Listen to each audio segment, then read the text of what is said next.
Second phase of our venture. यहाँ पर जब ये हमारे तीनों चीज़ें, तीनों इंडिकेटर्स हमें पॉजिटिव मिल जाते हैं, डिमांड भी ठीक आ रही है, लग रहा है कि बिजनेस प्रॉफिटेबल हो सकता है, कंपटीटर को भी देख लिया हमने, उसके प्रोडक्ट को भी देख लिया, किस प्राइस पर है, क्या कंटेंट रखता है, क्या फंक्शनैलिटी रखता है, क्या बेनिफिट दे रहा है, और एक हमने कंपटीटिव स्ट्रेटजी जो है उसके अकॉर्डिंग डिज़ाइन कर ली है। देन फिर हमने अपने इश्यूज देखे और इश्यूज को भी लगता है कि हम सब इश्यूज को काउंटर कर जाएंगे, ठीक है, तब हम अपने वेंचर में आगे बढ़ते हैं और हम वेंचर को प्लान करते हैं। So the next step is planning the venture. इसमें एज एन एंटरप्रेन्योर हम ये डिसाइड करते हैं कि हमारा जो वेंचर है उसका लॉन्ग टर्म गोल क्या होगा, जिसको हम अपने वेंचर का विजन कहते हैं। फिर वही जैसे मैंने आपको प्रोजेक्ट में बताया था पहले कि सोसाइटी में नीड होती है, नीड होती है एक ज़रूरत, यानी कि हम उसे कमी मान सकते हैं। तो उस ज़रूरत को पूरा करने का हर प्रोजेक्ट का उद्देश्य होता है, यानी कि हर प्रोजेक्ट का पर्पस या ऑब्जेक्टिव होता है, वही आपका मिशन होगा। तो once you have identified the need, you are fulfilling that need, so that is your purpose. So आप उसको स्टेट करेंगे कि this is the purpose of my project as I am fulfilling this need of the society. So आप entrepreneur अपने purpose objective को इसमें state करेगा। फिर इसके साथ एक चैलेंज आ सकता है कि जब वो लोगों को नौकरियां देगा तो डाइवर्सिफाइड वर्कफोर्स उसे मिल सकती है। तो वर्कफोर्स में बहुत तरह के लोग होते हैं, अलग अलग स्किल्स होती हैं, अलग अलग माइंडसेट, अलग अलग नॉलेज, इन सब में तो एक जो कल्चर होता है, ऑर्गेनाइजेशन हमेशा चाहता है कि सारे लोग जो हैं एक तरीके से बिहेव करें। ये एक ऑर्गेनाइजेशन का एक वो होता है बिलीफ कि वो हमेशा सब लोगों को चाहता है कि एक तरीके से व्यवहार करें। तो उसको ऑर्गेनाइजेशनल कल्चर कहते हैं, जो कि चेंज कर पाना मुश्किल होता है। किसी भी संस्था में एक बार बन गया तो it is very difficult to change that thing, right. So यही एक उसके लिए चैलेंज है कि जब वो डाइवर्सिफाइड वर्कफोर्स को एम्प्लॉय कर रहा है, सो ऑब्वियस बात है कि कल्चरल कॉन्फ्लिक्ट्स आएंगे। तो how can you overcome those cultural conflicts? For this he has to do a planning, right. तो ये प्लानिंग होगी कि वो जो है सेंट्रलाइजेशन पर बिलीव करेगा या डिसेंट्रलाइजेशन पर बिलीव करता है, ये प्लानिंग उसको डिसाइड करनी होगी, ठीक है। So the entrepreneur decide the long term goal of his venture as vision of his venture. He state the purpose or objectives of his venture as mission. He will employ a diversified workforce which may lead to cultural issues. An entrepreneur has to chalk out an effective plan to counter these issues. So planning में हमारा vision आ जाता है, mission आ जाता है, और हमारा cultural conflicts को counter करने के लिए प्लानिंग आ जाती है कि हम उसको किस तरीके से काउंटर करेंगे, जो कल्चरल डिफरेंसेस लोगों के बीच में होंगे। So before I proceed to the next slide, you can note this.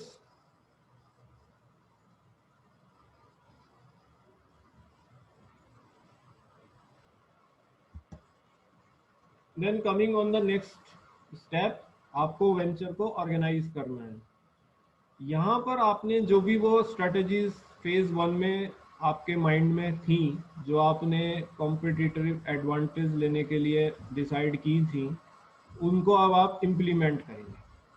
तो this is how you have to organise the venture. So you have to decide whether you will follow the strategy, operational strategy आपकी technical efficiency की होगी या technological innovation की होगी, ये आपको decide करनी है। टेक्निकल इफिशिएंसी की होगी तो आपका जो एम्फोसिस आएगा वो कॉस्ट कटिंग पर आएगा और प्रोडक्ट डिफरेंशिएशन पर आएगा। और टेक्नोलॉजिकल इनोवेशन की होगी तो आपका एम्फोसिस प्रोडक्ट इनोवेशन पर आएगा। सो टेक्नोलॉजिकल इनोवेशन में कीमत ज़्यादा लगेगी, इस बात का ध्यान रखिएगा। टेक्निकल एफिशिएंसी में कीमत इतनी नहीं लगेगी, बट इनोवेशन है तो कीमत ज़्यादा होगी। तो प्राइसिंग जो आपके प्रोडक्ट की होगी वो हाई होगी, इसमें कोई शक नहीं, क्योंकि कॉस्ट हाई आएगी। तो वो लेकिन इसलिए चलेगा क्योंकि वहाँ प्लेयर्स ज़्यादा नहीं हैं, तो वो उस इंडस्ट्री के लिए होता है। तो आपको वो सारी जो कॉम्पिटिटिव एडवांटेजेस की स्ट्रैटेजी हैं उन्हें सबको यहाँ इम्प्लीमेंट करना है। आप जो है लीगल इश्यूज को मैनेज करने के लिए लॉयर को रखोगे, आप जो है फाइनेंशियल मैनेजमेंट करने के लिए एक अकाउंटेंट को रखोगे, जो कि आपकी बैलेंस शीट, आपके कैश फ्लो स्टेटमेंट्स और आपके प्रॉफिट एंड लॉस अकाउंट को मेंटेन करेगा. So here is the thing which you are doing, organizing the venture. So all the strategies identified to gain competitive advantage in phase 1 are implemented here by the entrepreneur. The entrepreneur appoint a lawyer to manage his legal issues. The entrepreneur appoint an accountant for financial management. He will maintain the record of his profit loss account statement, balance sheet and cash flow statement. So you can note this before I proceed to the next slide.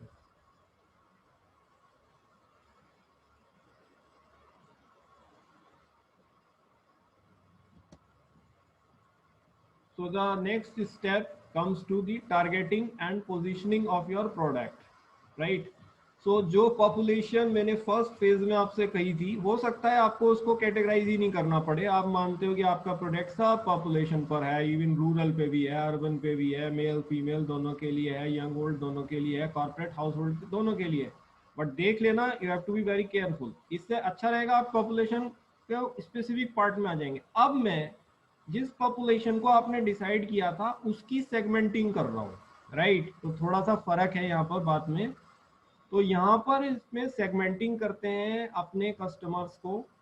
तो हमारा ये emphasis रहता है कि जो हम segmenting करते हैं वो या तो इनकम के आधार पर करते हैं कि इसमें हाई इनकम ग्रुप कौन है, मिडिल इनकम ग्रुप कौन है और लो इनकम ग्रुप कौन है. हमें उनकी पॉपुलेशन देखनी होती है, कितनी पॉपुलेशन है और उनकी क्या एनुअल इनकम है, ये भी हमें देखना होता है.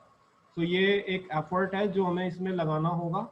देन हमें ये देखना होता है कि प्रोफेशन में क्या क्या है. मोस्टली जो प्रोफेशन के बेसिस पर भी हम, अगर हमारा प्रोडक्ट कोई ऐसा है जो प्रोफेशन में यूज होता है, तो हम प्रोफेशन में सेगमेंटिंग कर सकते हैं.